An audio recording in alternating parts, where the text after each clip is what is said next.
शुरू करते हैं। टॉपिक है कृषि विशेषता, पाठ संख्या 3। नाम क्या है? कृषि विशेषता।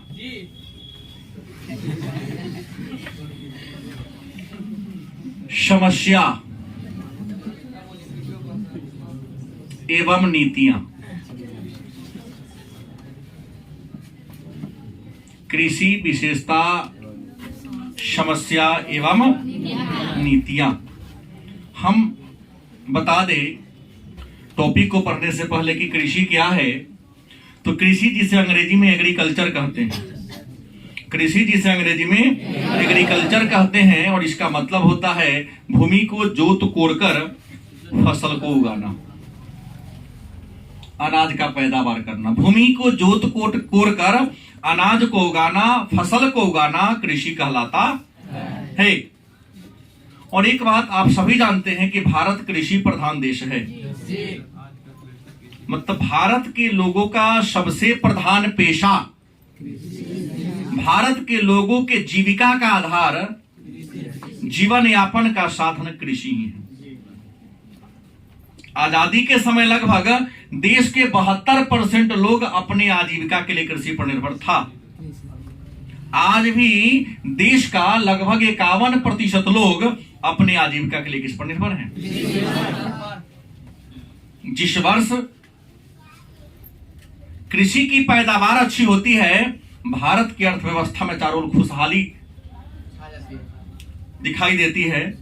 पेपर के माध्यम से, समाचार पत्र के माध्यम से। आज जिस बार फसल खराब हो जाता है, नहीं, उस बार का बजट भी खराब हो जाता है। अमकी साल ठीक धन खराब हुआ, 1 कुंटल के इकट्ठा हुआ है, बजट भी बढ़िया बनेगा। तो कृषि भारतीय अर्थव्यवस्था की क्या है? रीढ़ है। खड़ा होने के लिए समझिए बैकबोन है। अगर बैकबोन है, अंग्रेजी शब्द हिंदी में क्या कहेंगे? रीढ़। अगर रीढ़ की हड्डी टूट जाए, डैमेज हो जाए, तो आप खड़ा हो सकते हो? बस भारत की अर्थव्यवस्था का बैकबोन मतलब रीढ़ क्या है? कृषि सफल होगा तो देश का विकास, चहुमुखी विकास बड़ी तेज गति से होगा। और कृषि कहीं गड़बड़ा गया तो देश के विकास का मार्ग भी क्या हो जाएगा? अवरुद्ध हो जाएगा। अब प्रश्न है, तो भारत एक कृषि प्रधान देश है, कृषि भारतीय अर्थव्यवस्था की रीढ़ है। आज भी देश का लगभग 51% लोग अपने आजीविका के लिए किस पर निर्भर है? कृषि पर निर्भर है। तो प्रश्न है, कृषि का महत्व क्या है? महत्व, कृषि के महत्व को लिखिए। तो कृषि का अनेक महत्व है। पहला है आजीविका का मुख्य स्रोत। आजीविका का मुख्य स्रोत। देश का 1,35 करोड़ लोग हैं आबादी हमारी। हमारे भारत की आबादी कितनी है? 1,35 करोड़ लोग हैं। देश का लगभग 2/3 लोग, कितना? 2/3 लोग प्रत्यक्ष या प्रत्यक्ष रूप से खेती बाड़ी करते हैं। गलत नहीं बोल रहा हूं, सही बोल रहा हूं। देश का अकेला सबसे बड़ा निजी व्यवसाय आज भी कृषि है। जितना लोग आज भी कृषि में लगा हुआ, उतना अन्य किसी काम में लगा हुआ नहीं है। और देश के लोगों को तीनों पहर का भोजन अगर कोई उपलब्ध कराता है तो कौन है? इसलिए हमने आजीविका का क्या है? जीवन यापन का मुख्य साधन ही कृषि है। व्यापार नहीं है, नौकरी नहीं है। आज भी देश के आधा से ज्यादा लोगों के जीवन का आधार क्या है? कृषि ही है। खेती बाड़ी करके ही अपना जीवन बसर कर रहे हैं। दूसरा है राष्ट्रीय आय में योगदान। क्या है? राष्ट्रीय आय में योगदान की बात करते हैं। तो राष्ट्रीय आय का मतलब हो गया राष्ट्र की आय। राष्ट्रीय आय का मतलब क्या हो गया? राष्ट्र की आय। अब बता दे, आजादी के समय देश का 56% आमदनी कृषि से भारत को प्राप्त होता था। भारत सरकार को आजादी के समय 1950 के दशक में सरकार को अपने कुल आमदनी का 56% रुपया लगभग किससे मिलता था? और आज भी लगभग 14%, 13.9% रुपया कहां से मिलता है? कृषि से मिलता है। क्योंकि उद्योग का स्थान बढ़ रहा है, नौकरी का स्थान क्या हो रहा है, बिजनेस लोग बढ़ा रहे हैं, अर्थव्यवस्था तरक्की हो रहा है। अगर अर्थव्यवस्था के तरक्की का पहचान क्या है, कृषि का योगदान धीरे धीरे कम रहा है। लेकिन आज भी 13.9% जीडीपी का किसको प्राप्त होता है, कृषि से प्राप्त होता है। तीसरा महत्व है आर्थिक विकास का आधार। आर्थिक विकास का, देश अगर तरक्की करना चाहता है तो कृषि का विकास करना होगा। देखिएगा कितनों, मोहन का था पापा हमारे कमाते हैं, कई लोग हैं जिनके पापा सरकारी नौकरी वाले हैं, अगर खेत उसका गड़बड़ा धान ना हो ना तो कितनों कमाएगा, खरीद के खाई खाई हालत खराब हो जाएगा। खरीद के खाने वाले में बरकत नहीं मिलता है डालने में। गलत किसी बोल रहा हूं? अपने घर का अगर अनाज हो सफिशियंट लगता है, और खरीद के खाओगे लगेगा घटी जा रहा है बार बार। तो आर्थिक विकास का आधार है, जिस वर्ष कृषि हमारी अच्छी होती है, देश का विकास बहुत बढ़िया तरीका से होता है। अगला है औद्योगिकरण का आधार। औद्योगिकरण का, आपको बता दें भारत में बहुत ऐसा कारखाना है, बहुत ऐसे उद्योग हैं जिनको कच्चा माल कृषि से मिलता है। जैसे सूती कपड़ा का कारखाना, रेशमी कपड़ा का कारखाना, जितना भी अनाज का, चावल है, दाल है, आटा है, क्या जी, वनस्पति तेल है, चमड़ा उद्योग, जूट उद्योग है, सूती कपड़ा है, चीनी उद्योग है, मिठा उद्योग है, इन सबको कच्चा माल कहां से मिलता है? तो औद्योगिकरण का आधार क्या है? कृषि। क्योंकि अगर कृषि चौपट हो जाए तो कई गो कारखाना का कच्चा माल मिलना क्या हो जाएगा? बंद होगा। और जैसे कच्चा माल मिलना बंद होगा, कारखाना क्या हो जाएगा? विदेशी व्यापार में योगदान क्या है? विदेशी व्यापार में योगदान। आप विदेशी व्यापार भी इसकी सहायता से प्राप्त कर सकते हो, क्योंकि भारत सरकार आज भी जितना सामान बेचती है दूसरा देश, निर्यात करती है, उसमें लगभग 13.5% निर्यात खेती बाड़ी के पैदावार को ही करती है। माने भारत दूसरे देश को जितना सामान बेचता है उसमें लगभग 13.5% कृषि का उत्पाद ही बेचा। तो भारतीय अर्थव्यवस्था में कृषि का यह महत्व है। गलत कि सही? फिर प्रश्न होगा तो भारत के कृषि की विशेषता क्या है? भारतीय कृषि की विशेषता क्या है? भारत कृषि प्रधान देश है, तो कृषि की लेकिन कुछ विशेषता है। कहोगे सर विशेषता क्या है? तो पहला तो आसान ऊपर के लाइन लिखा जाएगा, आजीविका का साधन। गलत कि सही? आजीविका का साधन। देश में जितना लोग है सबको भोजन कौन देता है? कृषि देता है। गलत कि सही? कि कारखाना में चावल बनता है? नहीं बनता है, खेती बाड़ी से ही होता है। दूसरा, हाँ, निम्न विकास दर।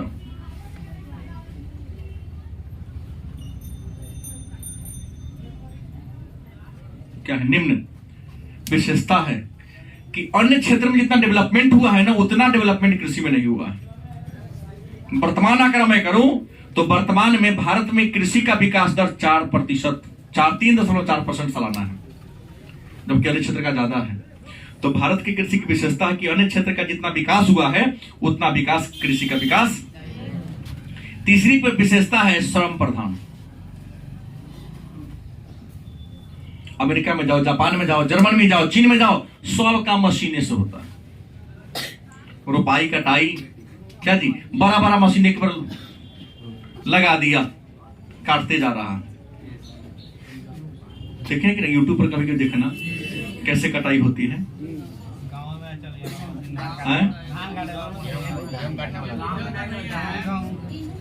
बहुत कम है, गिना चुना है, उसको गिन नहीं सकते आप। हैं आता है लेकिन नहीं गिन सकते हैं। भाई हमारा खेती इतना छोटा छोटा है कि टंगनी पसार करने में सब सूत नहीं सकते हैं। खेत सब है तो बड़का मशीन खड़ा तो घूम में नहीं करेगा। अरे वो बड़े बड़े मशीन को लाने के लिए एक एक खेत कम से कम 20 एकड़ 25 एकड़ का कोला हो तब चलेगा। हाँ पंजाब में तो करता ही है, लेकिन वह भी कम लोग कर सब नहीं कर, लेकिन वहां होता है। तो प्रश्न क्या है? श्रम प्रधान भारत में कृषि की विशेषता है कि अधिकांश काम हाथे से होता है, इंसान करता है। कटाई रोपाई बुआई सब चीज इंसान करता है। अब विकसित देशों में कौन करता है? मशीन करता है। गलत सही। अगली विशेषता है सीमित सिंचाई के साधन।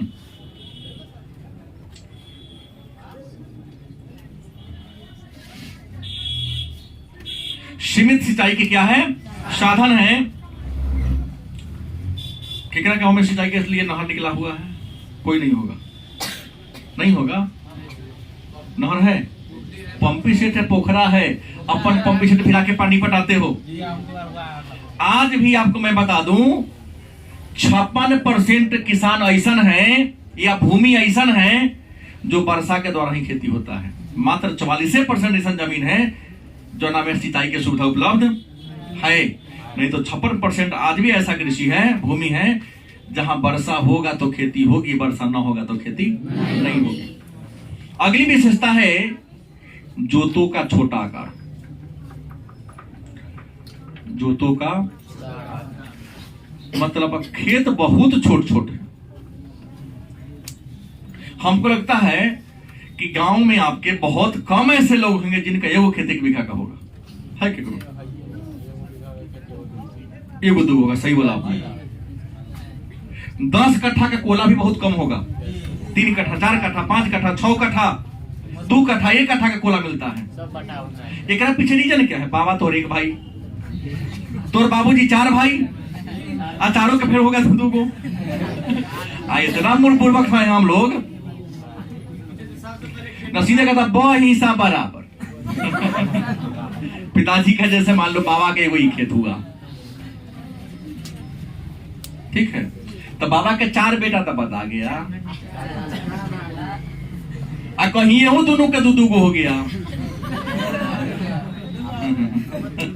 देखो ना क्या होगा इसमें। हमको लगता है कि 2-4 धूर तो आड़िए में चल जाता है। देखिएगा पटीदारी में आड़ी मोट रहेगा, गांव में आड़ी के लिए मारामारी हो जाता है। आड़ी कटला खाओ है। हाँ कुशवाहा के गांव है। हाँ महतो जी का वही ना कुशवाहा ने कहते हैं। झगड़ा वही सुन के होता है। हम जब भी देखा हो जहां भी कुशवाहा जी सब्जी रोकते हैं, वारी का इन चीज प्रयोग कर लेते हैं। न होगा तो ये मार होता है। लहरी रोक देते हैं जबरदस्ती। लहरी जबरदस्ती रोक देते हैं। मोहन दुखी है इस बात से। एक रानी का रपले है कोनो नहीं होगा। जोतों का क्या है? छोटा आकार। जो मैं बात करना चाहूँ हमारे सारे बच्चे समझ रहे होंगे, क्योंकि सब बच्चा गांव से आता है। खेत के साइज देख ले सब। 1 कट्ठा 2 कट्ठा वाला बेसी कोला है, बड़का बड़का वाला कोला कम है। जब बड़ा कोला नहीं होगा माने खेत का आकार नहीं होगा तो यंत्र की सहायता सब खेती नहीं कर सकते हो। छोटका कोला में तो कोदारिया हर बैल से चलेगा। आड़ी छेप लेता है। उसके बाद है छठी विशेषता है खाद्यान्न फसलों की प्रचुरता।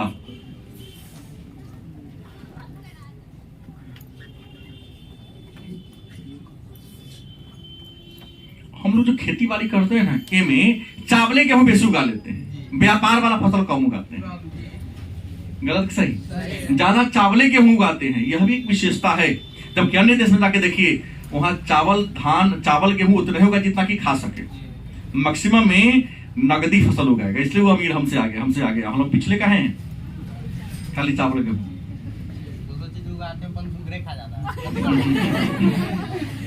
तो बनसुअर खा जाता है, तब बेरा लगा दो खेत में।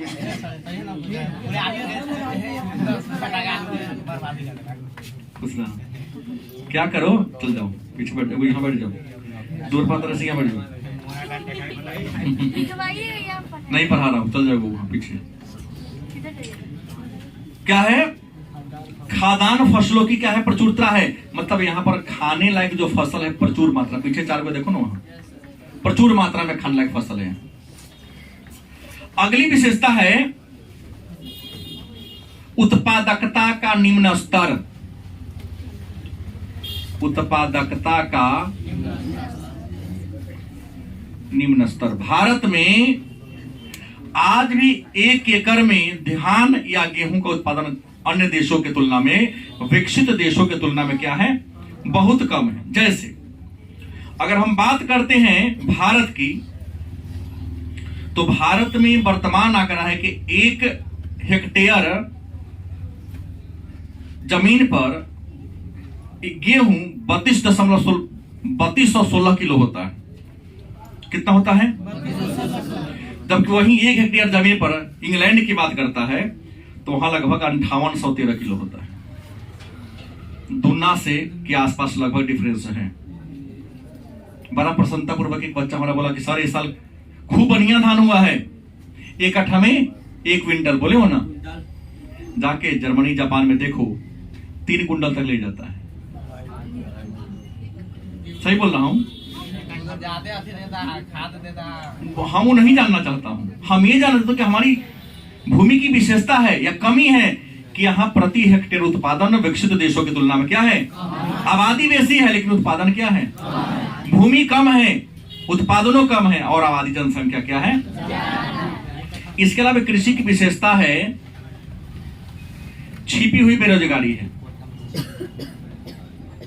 या मौसमी बेरोजगारी है। माने मौसमी बेरोजगारी या छिपी हुई बेरोजगारी कहां पाई जाती है? कृषि के क्षेत्र में मौसमी बेरोजगारी या छिपी हुई बेरोजगारी पाई।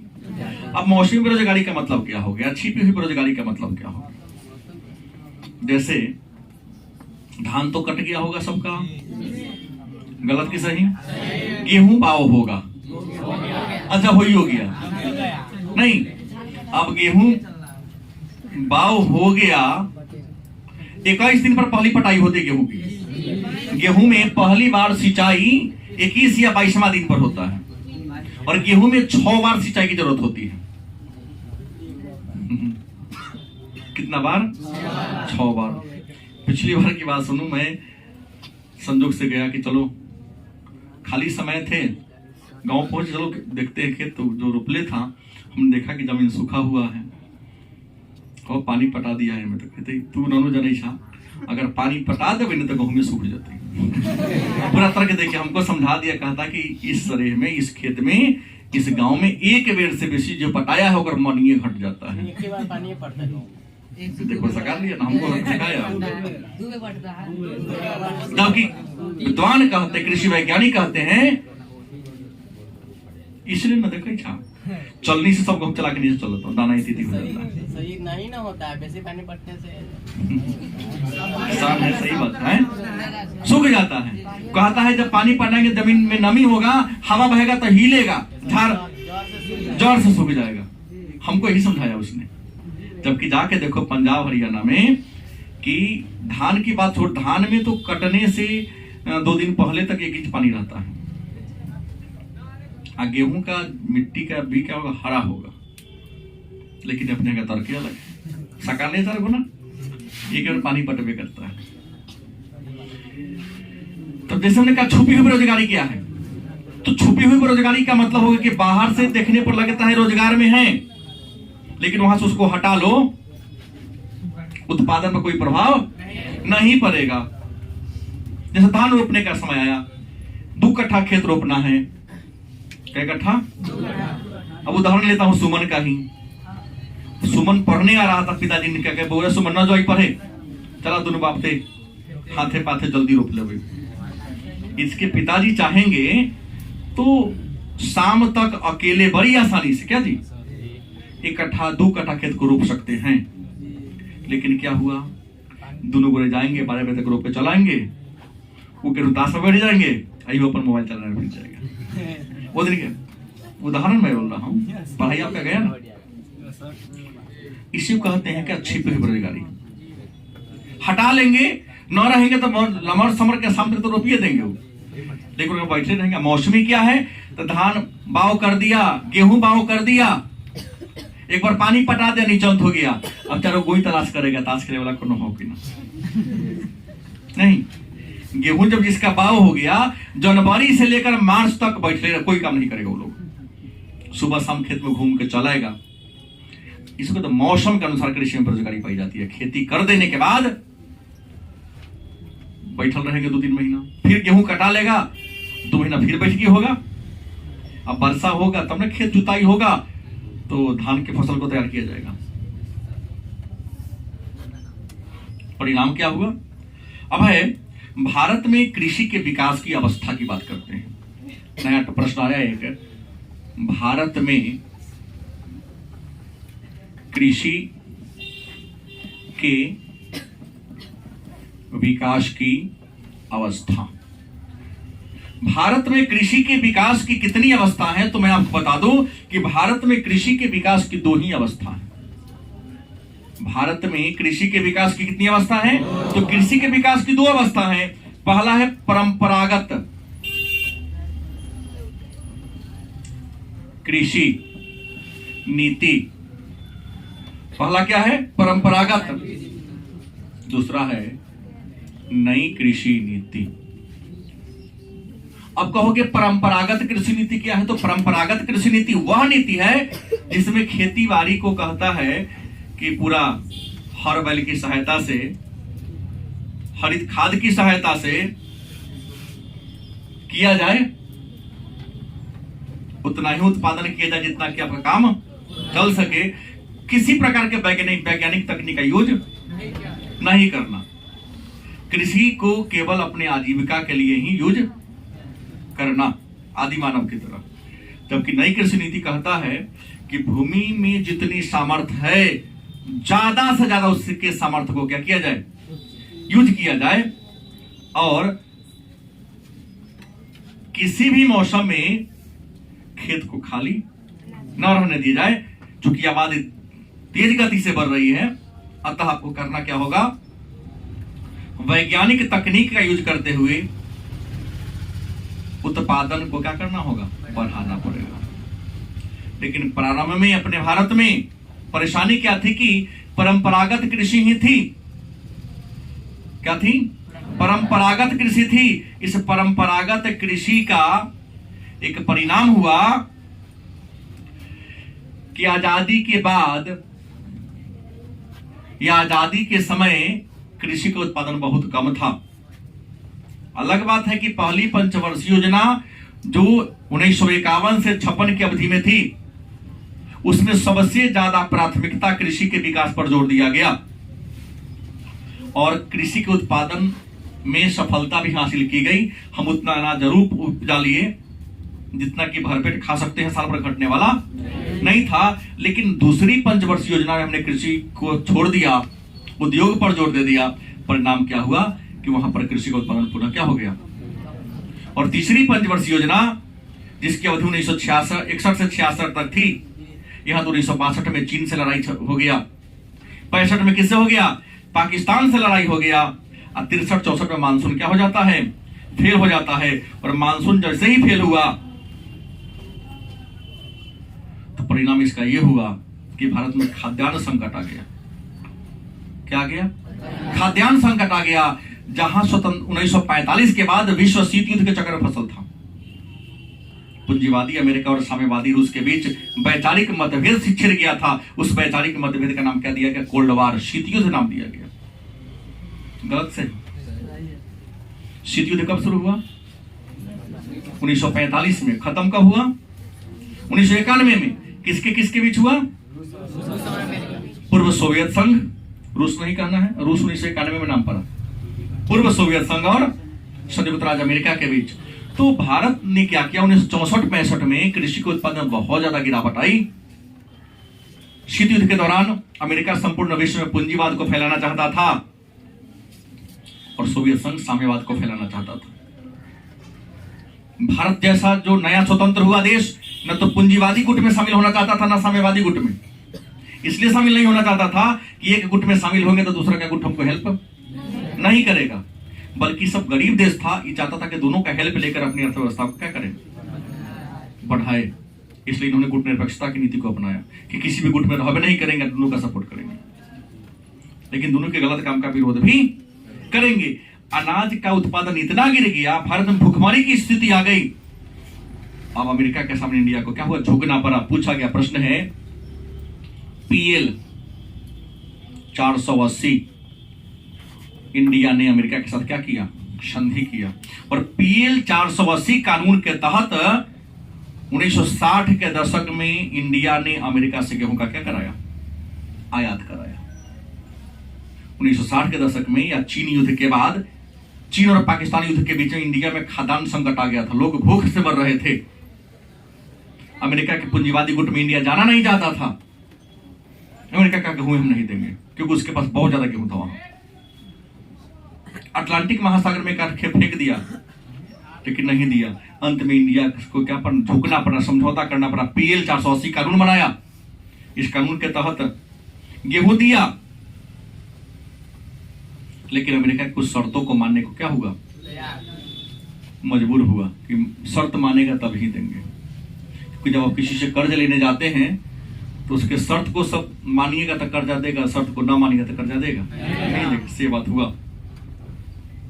सरकार ने यहाँ की देखा कि नहीं, हम तो कमजोर होते जा रहे हैं, बार बार सबके शर्त को मानेंगे, स्थिति हमारी क्या हो जाएगी, खराब हो जाएगी। तो इसी नई कृषि के तहत 1960 के दशक की बात करते हैं। कृषि के क्षेत्र में HYV बीज, रासायनिक उर्वरक और कीटनाशक दवा का क्या किया, प्रयोग किया। और कीटनाशक दवा का प्रयोग करके, रासायनिक उर्वरक का प्रयोग करके HYV high yielding variety, HYV का मतलब क्या, तो हाई यील्डिंग माने बहुत ज्यादा उत्पादन करने वाला बीज, जिसको आप लोग कहते हैं हाइब्रिड। हाँ, हाइब्रिड बीज, इसको चमत्कारी बीज भी कहते हैं। इस बीज का उपयोग किया। रासायनिक उर्वरक वही यूरिया, पोटास, DAP, फास्फेट नहीं, गोबर वाला ना, हाँ, इन खादों का प्रयोग किया। गेहूं के खेत में से कचरा निकालना हो तो पहले हाथ से लोग उखाड़ लेता था। अब आ गया 2,4-D, है ना, खरपतवार नाशी है 2,4-D। इन दवाओं के सहयोग से 1960 के दशक में कृषि के क्षेत्र में एक क्रांतिकारी बदलाव लाया। इस कृषि के क्रांतिकारी बदलाव को हम कहते हैं हरित क्रांति। कृषि के क्षेत्र में जो हम लोग कमजोर हो गए थे, भारत सरकार ने कृषि के उत्पादन में वृद्धि कर लिए 1960 के दशक में। अगर वर्ष आपसे पूछे तो 1966-67 में कृषि के क्षेत्र में जो क्रांतिकारी बदलाव लाया उसको हम हरित क्रांति के नाम से। भारत में हरित क्रांति के जनक डॉक्टर MS स्वामीनाथन और विश्व में हरित क्रांति के जनक डॉक्टर नॉर्मन बोरलाग अमेरिका के थे। नॉर्मन बोरलाग विश्व में हरित क्रांति के क्या है, जनक है। और भारत में कौन है, डॉक्टर MS स्वामीनाथन। इसलिए डॉक्टर स्वामीनाथन पुरस्कार किस क्षेत्र में दिया जाता है, कृषि के क्षेत्र में। हरित क्रांति का बहुत ज्यादा फायदा हुआ, और फायदा यह हुआ कि गेहूं के उत्पादन करते हैं तो हरित क्रांति से गेहूं के उत्पादन में 2.5 गुना, क्या गुना, चावल के उत्पादन में 3 गुना, ठीक है, मक्का के उत्पादन में 3.5 गुना, और ज्वार के उत्पादन में 5 गुना, और बाजरा के उत्पादन में 5.5 गुना बढ़े। मतलब जितना पहले उत्पादन होता था उससे कई गुना उत्पादन क्या हो गया, बढ़ गया। चावल में 3 गुना, गेहूं में 2.5 गुना, मक्का में 3.5 गुना, ज्वार में 5 गुना, और बाजरा में। लेकिन मेन कहना कि इन सबको लेकर आपको नहीं चलना है। इसका तो छोटे पैमाने पर ना खेती करते हम लोग हैं, बड़े पैमाने पर तो गेहूं और चावल का करते हैं। गलत कि सही, सही। तो इसी को क्या नाम दिया गया, हरित क्रांति। लेकिन अब मन में एक और प्रश्न आपको उठ सकता है कि सर हरित क्रांति क्या है। तो हमने पहले दिया कि 1960 के दशक में, अर्थात 1966-67 में भारत सरकार ने कृषि के क्षेत्र में एक नया बदलाव लाया। उसमें HYV बीज, रासायनिक उर्वरक कीटनाशक दवा का क्या किया, प्रयोग किया। इसके प्रयोग करने से प्रमुख अनाज के उत्पादन में कई गुना क्या हो गई, वृद्धि हो गई। इसी वृद्धि को हम हरित क्रांति के नाम से। लेकिन हरित क्रांति का सबसे ज्यादा अगर लाभ किसी को मिला तो गेहूं को मिला, गेहूं के बाद। लेकिन दलहन को, दाल को किसी प्रकार का लाभ। तो प्रश्न है हरित क्रांति के तत्व क्या है? हरित क्रांति के तो मैं बोला हूं सब बात, उसी को दोहराना पड़ेगा। हरित क्रांति का तत्व है कि इसमें HYV बीज मैंने हाइब्रिड बीज का प्रयोग किया गया, रासायनिक उर्वरक का प्रयोग किया गया, कीटनाशक दवा का प्रयोग किया गया, कृषि का यंत्रीकरण किया गया, मैंने हर बैल के जगह मशीन का प्रयोग किया गया। गलत कि सही? बहुफसली कार्यक्रम को अपनाया गया ना, बुझे?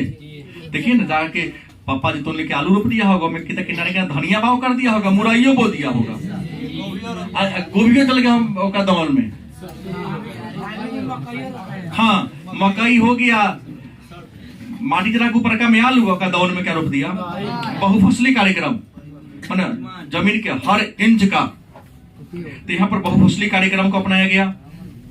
भूमि का जांच पड़ताल करने की व्यवस्था शुरू हो गई कि मिट्टी की जांच करो और जिस अनाज के लायक तुम्हारा मिट्टी हो उसी फसल को क्या करो। अब कहोगे कि सर हरित क्रांति की सफलता, हरित क्रांति की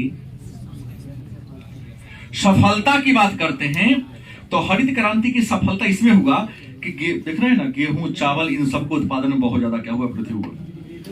माने गेहूं के उत्पादन बहुत ज्यादा क्या गया, बढ़ गया। दूसरा, रोजगार बढ़ा। उत्पादन बढ़ेगा तो रोजगार बढ़े करेगा। लेकिन आदमी गांव में कितना बढ़िया पैदा हो गया होगा। पहले 4-5 गो धान गेहूं के समय बेची आ जाता है, उस शहर के किसी बढ़िया से जुड़ गया होगा और गांव में धान गेहूं खरीद के उसको जाके देता है, जो ही कमाता है। तीसरी भी विशेषता सफलता की बात करते हैं कि आयात अब कम हुआ। अनाज का आयात करना क्या कर दिए, निर्यात क्या कर दिए। आज भारत कोटा वाला गेहूं का है घट गया है, क्योंकि यूक्रेन को सरकार ने गेहूं का कई देशों को निर्यात किया है। लड़ाई चल रहा है वहां, और मजबूरी है कि जब आपदा में फंसा हो डिमांड करे तो आपको देना, ये तो नीति है। इसलिए यहां बंद हुआ है, न के बराबर मिल रहा है गेहूं, मिल भी नहीं करता है। सुनते हैं 1 किलो के बारे में, एक आदमी पर 1 किलो देता है, नहीं कितना ले आएगा जो घर तो चावल नहीं लेता होगा, क्यों नहीं लेता? हाँ नहीं देता, सुनता हूँ। खैर छोड़िए, सफलता किसान समृद्ध होने लगा भाई। 1 किलो के बदला में 2.5 किलो हो गया उत्पादन, तो खाने के लायक रखा, बाकी क्या कर दिया, तो किसान अमृत होना शुरू हो गया। लेकिन एक बात है, हरित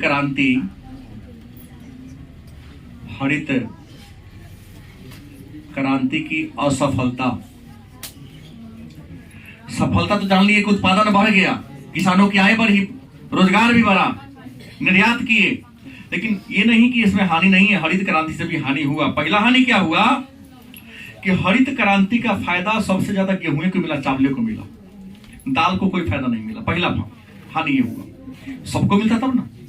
दूसरा, धनी किसान को ज्यादा फायदा मिला, गरीब को फायदा नहीं मिला। क्योंकि जो धनी होगा वही ना जाके हाइब्रिड बीज खरीद के लाएगा, ट्रैक्टर खरीद के लाएगा, बीज बनवा खरीद के लाएगा। जो गरीब तो कोदारी से चलाएगा ना, क्या जी। अगला हानि ये हुआ कि बेरोजगारी बढ़ गई। हरित क्रांति से क्या हो गई, कहोगे सर बेरोजगारी कैसे बढ़ गया? तो धान की कटाई, बुआई, रोपाई सब काम मशीनें से हो रहा है। जो काम इंसान करता था अब वो काम कौन कर रहा है? आज कम से कम 100 को इंसान का अकेला काम कौन कर देता है? तो 99 आदमी तो बेरोजगार हो गया ना। तो हरित क्रांति का सबसे बड़ा कहानी तो ये हुआ कि बेरोजगारी में बढ़ी, अमीर और अमीर हो गया, गरीब और ज्यादा क्या हो गया, गरीब हो गया। गलत कि सही? ये हरित क्रांति के क्या हुए, नुकसान हुए, हानियां हुई इसकी। अब प्रश्न है तो भाई हरित क्रांति को अगर सफल बनाना है तो क्या करना होगा?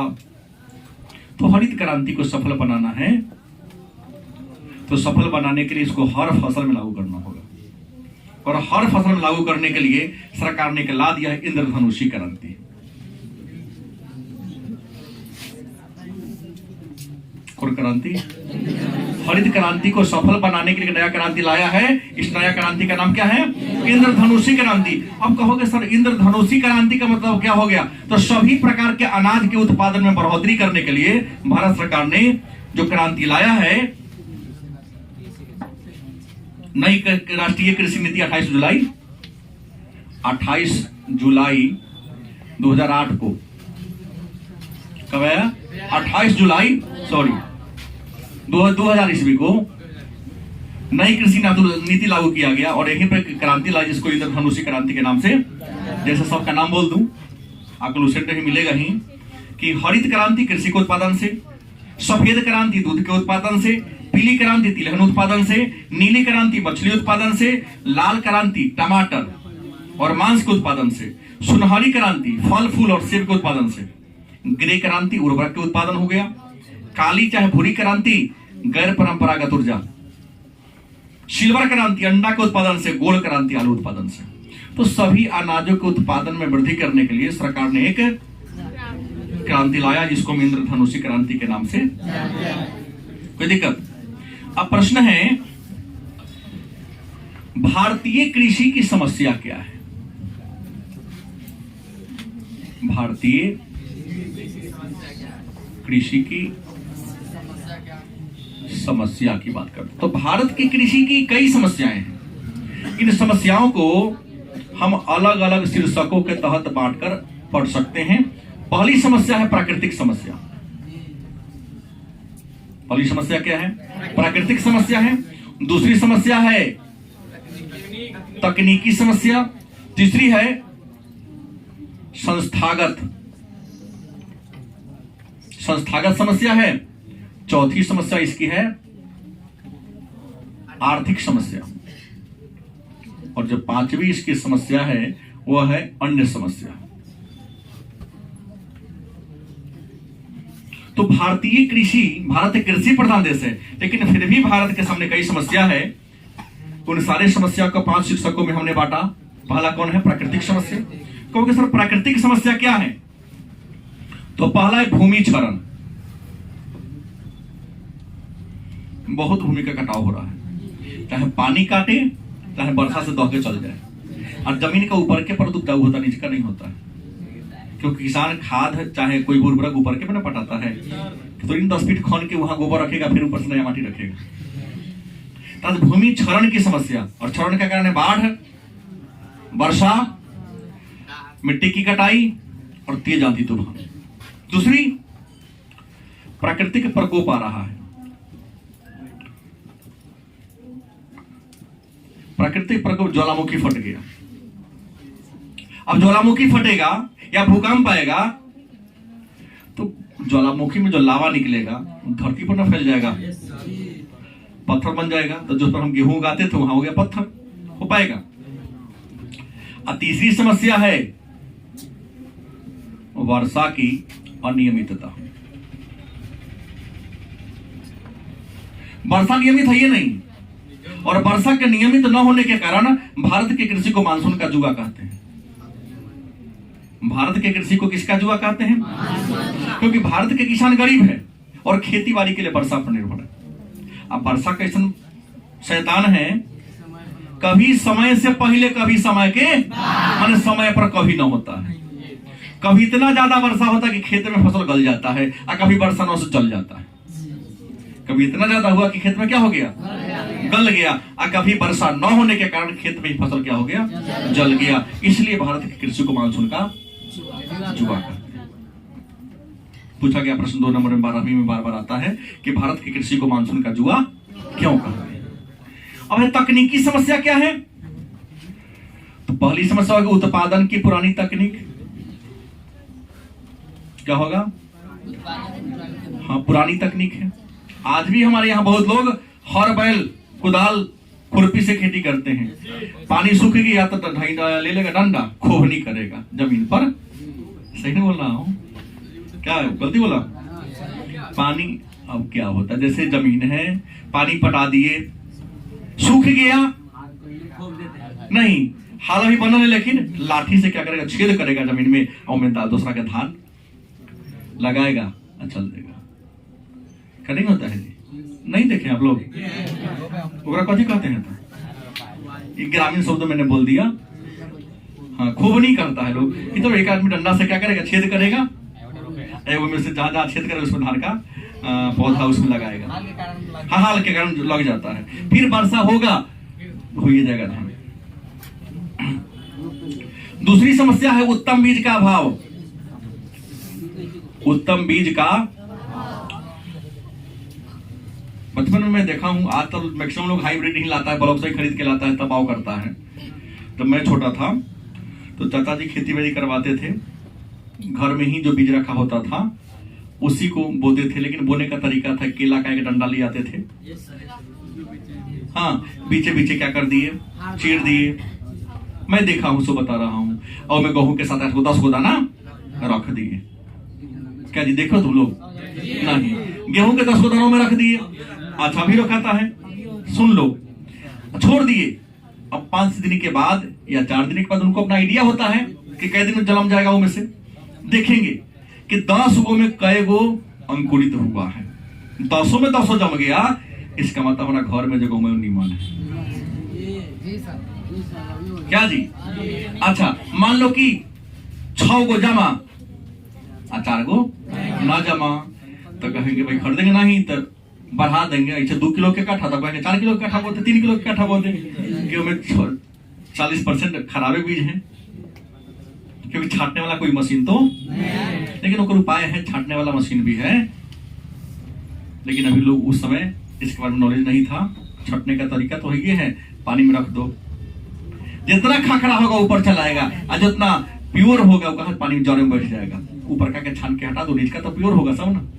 लेकिन इतना लोग उस समय दिमाग लगाते उगाते तो केला का डंडा का प्रयोग करते थे। गलत कि सही? तो उत्तम बीज का क्या है, अभाव है। तीसरी समस्या है अपर्याप्त सिंचाई।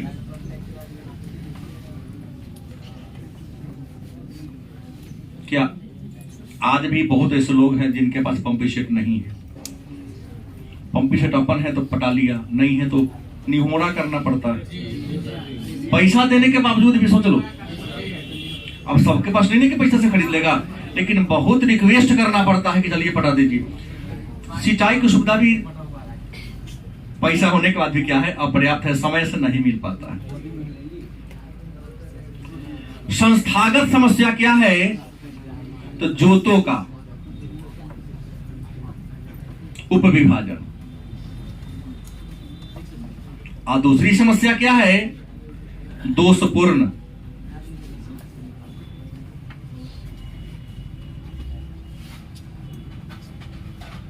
भू प्रणाली। संस्थागत समस्या में पहले कह दिया कि जोतों का विभाजन, खेत का आकार बड़ी छोटे छोटे है, जहां वैज्ञानिक तरीके से खेती करना संभव नहीं है। एक आदमी का खेत एक जगह ना है, 10 जगह, 2 कट्ठा यहाँ, 2 कट्ठा वहां। अब एक खेत में रखवाली करे, वो खेत में बकरी चढ़ गया। गलत कि सही? दोषपूर्ण भू प्रणाली।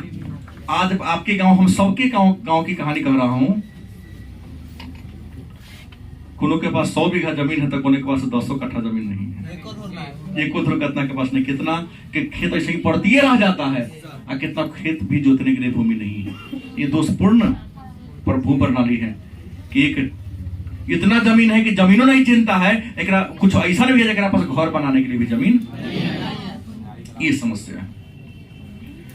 आर्थिक समस्या की बात करते हैं तो आर्थिक समस्या में है किसानों का ऋणग्रस्तता। किसान बहुत गरीब है, कर्जा पे डूबल है किसान। गांव का हर किसान लगभग 2-4 को छोड़ दिया जाए तो। कि सुमन विमल सही बोल रहा हूं ना? कर्जा ले लेके जाके लोग गेहूं का बीज खरीद लाता है, यूरिया खरीदते समय फिर ये करेगा। किसान हमारे ऋण से फंसे हुए हैं। दूसरा, आज भी गांव में सरकार के तो डंका पेट नहीं चलने वाला है। कि हम किसानों को खेती बाड़ी करने के लिए पैसा दे रहे हैं। गलत। वो बैंक इतना गोल गोल घुमाता है कि कितने गेहूं में सूखे रहता है ना कि किसान आ जाए उस समय बैंक काम कर दे, तब सफलता हुआ। अब किसान 10 दिन दौड़ रहा है, 21 दिन वहां पर पानी पटाना है, पता चला कि 31 दिन पूरे किया, गेहूं में सूख गया, धाने सूख गया। तो यहां पर साख सुविधा नहीं है। दूसरा, दोषपूर्ण कृषि बाजार। सरकार ने घोषणा किया कि 2200 रुपये 2100 रुपये हम धान कर देंगे, लेकिन बताओ तुम्हें से कहकर पापा है जो पैक्स को अनाज धान बेचा है, खरीद भी नहीं करता है। ये इतना में कौन कौन पैक्स को कौन कौन बेचा है? मात्र ये वो मिला तो सर इसलिए नहीं बेचता, मतलब जो बोलते हैं ना 1 या 2 महीने के बाद रुपया देता है वो भाई रुपया लेट का नहीं देता। 2 महीना से नहीं देता है, 10-15 दिन के बाद दे देता है। अब देखो बनिया खरीदा है 1550 रुपये, हाईब्रिड और कम नहीं, पैक्स में बेचना है 2100 रुपये खरीदना है। और हमारे बनिया जो हैं हमारे किसान के खेत में जाते हैं 1500-1600 में खरीद लेते हैं। अब पैक्स वाला कर्मचारी से मिलल है क्या जी, उसके हाथे बेचते हैं 2200 में। वो कहता है कि तोरा 200 कमीशन दबो में, सब खाता है। छोटका कर्मचारी इसलिए कि वीडियो साहब तक खाते हमें, तनका सब खाता है, इसलिए किसान से अनाज खरीदता। गांव में भले ही पैक्स का सदस्य हैं, लेकिन उन गांव वाला से नहीं, बनिया से खरीदवाता है, क्योंकि सबका। अब तुम्हारे पापा दिए होंगे ना, तो पूछना पापा आप ही कमीशन दिए क्या? पैक्स वाला कुछ दिए होंगे, 100 रुपया कम में दिया। मैं जानता हूं इस बात को। इतना करप्शन है यहाँ। ट्रैफिक पुलिस 5 रुपया लेता है पार कराने के लिए, तो बड़का है जो बेसी लेता है, लेकिन करप्शन तो हर जगह है। चंदा हर जगह कटता है। चंदा का राशि सामने वाले के औकात पर निर्भर करता है कि अब कितना लेने में सक्षम है। देने वाला पर निर्भर करता है, लेने वाला पर करता है। गलत कि सही? चपरासी की लेने की क्षमता उसको उतना लोग देता है, पदाधिकारी की क्षमता के अनुसार पदाधिकारी को ये चल रहा है। तो ये क्या है? ऋणग्रस्ता हमारा किसान है, साख सुविधा नहीं है, दोषपूर्ण कृषि बाजार है, दलाल से खरीदता है, किसान से नहीं खरीदता है। गलत कि सही? यही ना हमारे मोदी जी लाने वाले थे तो सब लोग 3 महीना तक ये कर दिया कि तो खुले बाजार में जाके बेच लो, क्योंकि खुला बाजार में हम रेट वही फिक्स कर देंगे। तो कोई हड़ताल पर बैठल किसान नहीं था, दलाल से बैठा हुआ था। अगर ये होता कि ओपन बाजार में किसान बेचेगा, मन है तो वहां, मन है तो यहाँ, तो कम से कम 2000 रुपये बेचता ना, ऐसे 1500 रुपये बेचे हो। सरकार को कानून वापस लेना पड़ा, क्योंकि देश को चलाता कोई और है, लेकिन यहाँ की आम गरीब जनता जो अपने आप को गरीब कहता है, चलता किसी अन्य के दिमाग से है। और अन्य समस्या में क्या है, तो भूमि पर जनसंख्या का दबाव बहुत ज्यादा है। कमाएगा के नहूं, रहेगा पटना। हम तो कई महापुरुष को जानता हूं, रहता है दिल्ली, हाँ घर से को बोला के ले जाता है दिल्ली, वहां खरीदोगे अपना घर की चीज भारी लगेगा तो लगेगा, लेकिन यहां से दिल्ली चाउर दाल लेके जाएगा। खेत के तो छोड़ दू, भैयारी के हिस्सा न। गलत नहीं बोल रहा हूं। सामाजिक और धार्मिक कारण है। खेत में धान बो देगा, गेहूं बो देगा, कहेगा माँ के बरसबे करेगा, भाई बटवे करेगा, ना पटाएगा। भाग में जो होगा उतने होगा, न खाद देगा न पानी देगा, छोड़ देगा। और लोगों के पास कृषि करने की तकनीक भी, सुधार करना है तो क्या करना होगा? सबको सुधार दो, अपने आप आपका कृषि क्या हो जाएगा, ठीक ठाक हो जाएगा। कुछ बुझाया?